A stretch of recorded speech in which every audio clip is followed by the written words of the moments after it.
Shri Anil Desai ji. Thank you, Madam Chair.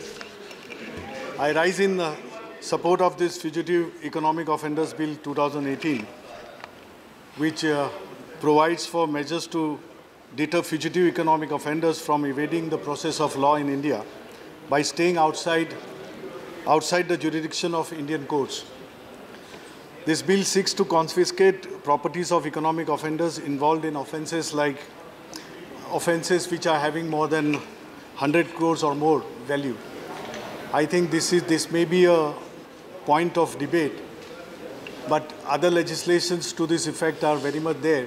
But I think Finance Minister will enlighten us about how this, the particular figure of 100 crores has been provided for this legislation to be effective. Madam, there have been several instances of economic offenders fleeing the jurisdiction of Indian courts, anticipating the commencement or during the pendency of the cases. They flee the country and they take shelter outside the country. Though we have extradition treaties with different countries, but as of today, I mean, nothing major has happened where culprits or the accused have been brought back to India and process of law has started and they have been nailed. And the properties, all property is realized, and whatever the balances with the repayment of the banks is concerned, that is been made good. I think the non-conviction based asset confiscation for corruption-related cases is enabled under provisions of United Nations Convention Against Corruption that has been ratified by India too in 2011. I think this Fugitive Economic Offenders Bill is adopting to the provisions of the same.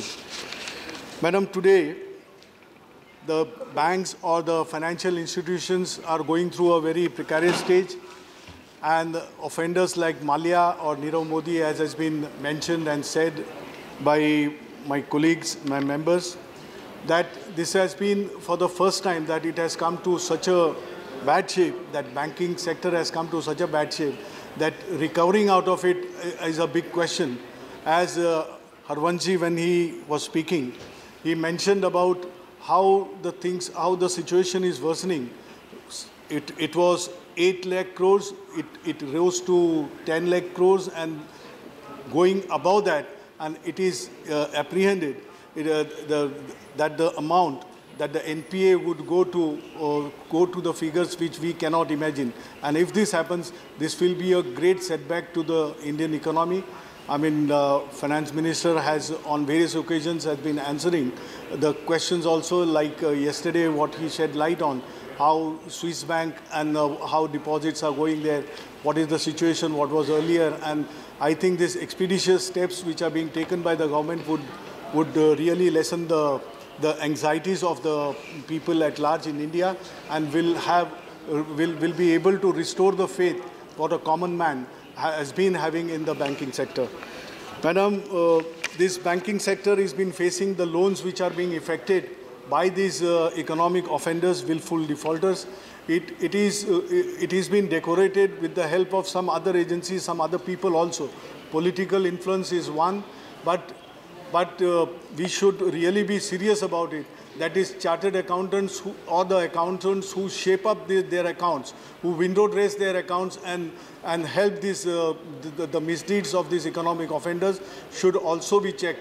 I think the legislation or the new, hitherto the chartered accountants which were controlled by the institution of chartered accountants, now I think it is being replaced by NFRA, that is National Financial Reporting Agency.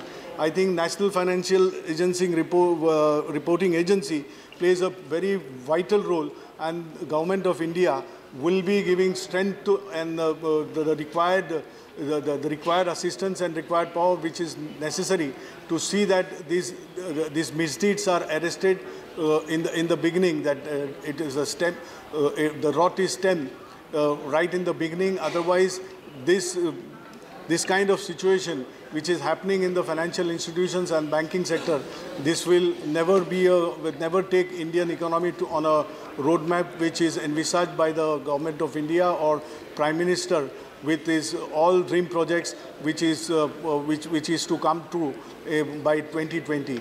I think the measures which are being contemplated by the Government of India. Finance Minister, in his speech, he'll be elaborating on that. The part of the bill where other aspects are there, like powers given to director or deputy director, that needs to be checked. Other point which is of very important, that during the course of when the FEO, as per the FEO, a person or the entity declared to be tried under FEO, he needs to be, if he seeks recourse to the civil or he reaches to the court, that is being denied, that is against the provisions which are enshrined in the Constitution, that right to life, that needs to be checked. All these provisions, all the same, these provisions will be, I hope that Finance Minister in his speech, he will be answering all these questions and queries which have come to the minds of the members. And this foolproof legislation will work as a deterrence to the people who have ulterior motive to do their business done, and this will really check the misdeeds of the economic offenders. Thank you.